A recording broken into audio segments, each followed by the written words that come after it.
नमस्कार दोस्तों बहुत सी चीज़ें हमारे जहन से इसलिए भी निकल जाती हैं कि हम लोग एक बात के अभ्यस्त भी हो चले हैं।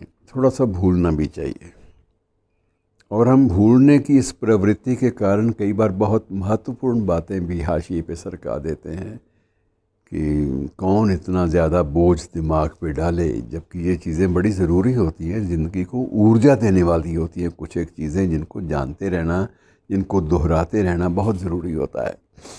ऐसी एक शख्सियत के बारे में भी आपसे कुछ जानकारी साझा कर लेते हैं, आपस में बांट लेते हैं, क्योंकि आपको हो सकता है कि आपका दावा हो कि आपको तो पहले से पता है, लेकिन मुझे जब पता चला और तभी मैंने आपसे बांटने का प्रयास ईमानदारी के साथ किया।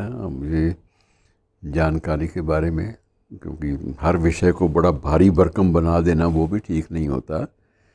आपको छोटी सी बात इसमें एडिशन भी कर दूं, छोटा सा एक लतीफ़ा प्रचलित है। फिल्म चल रही थी, फिल्म में एक दृश्य में हाथी आया, बच्चा डर गया। माँ के साथ गया था फिल्म देखने, बच्चा डर गया था। माँ ने समझाया कि बेटा ये तो फिल्म है, ये हाथी असली का हाथी थोड़ा ही है। तो बच्चा बोल रहा, माँ मुझे तो पता है, पर हाथी को थोड़ा ही पता है। तो ये एक ऐसी चीज़ें हैं, कई बार हम लोग भुला देते हैं कि भाई अब कौन इतना ज़्यादा, और हम बड़ी मस्ती से वो शेर भी पढ़ जाते हैं, आराम से पढ़ लेते हैं। हालांकि वो शेर, मैं कहता हूँ ऐसे मामलों में उस शेर को दोहराया जाना भी एक पाप है, वो ठीक नहीं है। याद माजी अजाब है या रब, कि याद माजी अजाब है या रब, छीन ले मुझसे हाफजा मेरा। कई बार हम कामना करते हैं कि याददाश्त ले ले ईश्वर, हमसे अब ये चीज़ें याद रखी नहीं जाती, लेकिन मित्रों बहुत ज़रूरी होता है अच्छी चीज़ों को याद रखना।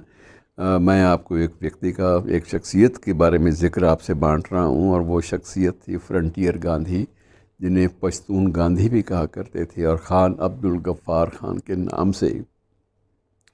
कद 6 फुट, 6.5 फुट के आसपास उनका कद था।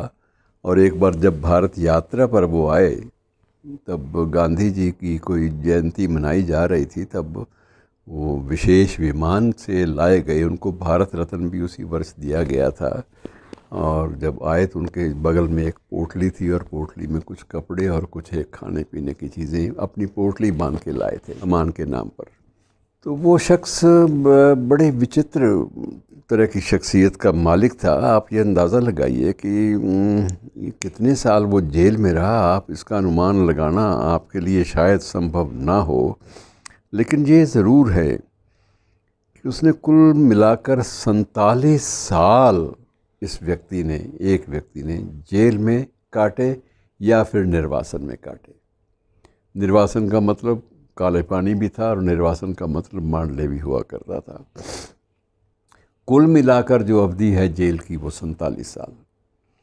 और 47 साल के बाद भी उसकी एक शिकायत रहती थी बापू गांधी से कि आप लोगों ने तो हमें भेड़ियों के आगे डाल दिया, और हमारे जो मौलिक अधिकार थे, हमारी जो पहचान थी, हमारी जो सांस्कृतिक धरोहर थी, उसको भी छीन लिया गया।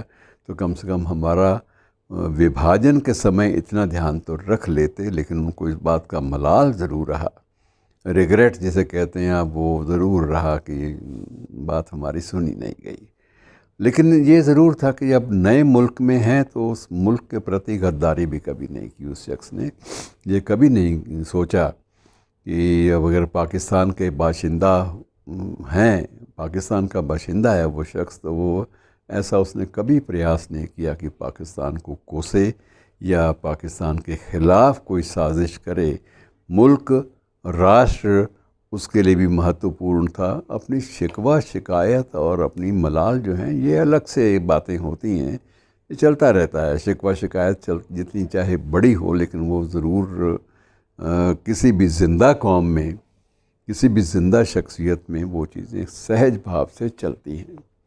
तो मैंने आपको बताया कि ख़ान किस तरह से 47 बरस तक जेल और आत्मनिर्वासन की ज़िंदगी उन्होंने बसर की। और इसमें सबसे बड़ी बात ये थी कि इसमें ज़्यादातर अरसा स्वतंत्र हुए, नए नए गठित हुए पाकिस्तान में बीता।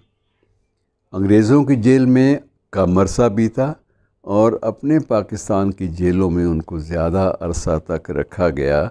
और सबसे बड़ी बात ये थी कि उसके सारे आंदोलन अहिंसक होते थे और उसने अपने लोगों को, अपने पख्तूनों को, जो इस बात के लिए जाने जाते थे कि खून का बदला खून और लाश के बदले लाश, जब उनको उनका एक कल्चर का, उनकी संस्कृति का एक हिस्सा था, उसके बावजूद ऐसे लोगों में, ऐसी रेस में शांति की स्थापना अंदर तक कर देना, लोगों के जहन तक बैठा देना कि शांति के बिना ज़िंदगी नहीं चल सकती। सभ्य समाज का निर्माण जब भी करोगे शांति के भरोसे ही करोगे। कभी आप असभ्य रहकर या हिंसक बन के कभी भी आप एक सभ्य समाज की स्थापना कर ही नहीं सकते। जीवन के मूल्य टूट जाएंगे। अब ये चीज़ें खान अब्दुल गफ़ार खान को बहुत ज़्यादा उच्च कोटि के विद्वान नहीं थे, लेकिन मानवीय मूल्यों के बारे में उनकी विद्वत्ता को कोई चुनौती देने वाला भी नहीं था। उस शख्स ने किया जो कुछ किया, और उसके बाद उसके बेटे खान वली खान ने जो कुछ किया, उन्हीं परंपराओं को आगे किस तरह से वो भी ले गए। तो ये बड़ी अद्भुत बात है कि एक बार किसी जगह पता नहीं फायरिंग हुई थी, और फायरिंग में सैकड़ों की तादाद में ये पख्तून मारे गए थे, लेकिन उसके बाद भी एक भी लाश पख्तूनों की हिंसा से कभी कहीं पाकिस्तान में नहीं गिरी। खान वली खान ने भी इस बात का अहद किया था, संकल्प लिया था कि ना अब्बा, जो एक नई कल्चर, नई तहजीब हमें दे गए हैं, हम उसकी खिलाफ वर्जी, उसका विरोध, उसका उल्लंघन कभी भी नहीं करेंगे। शुक्रिया।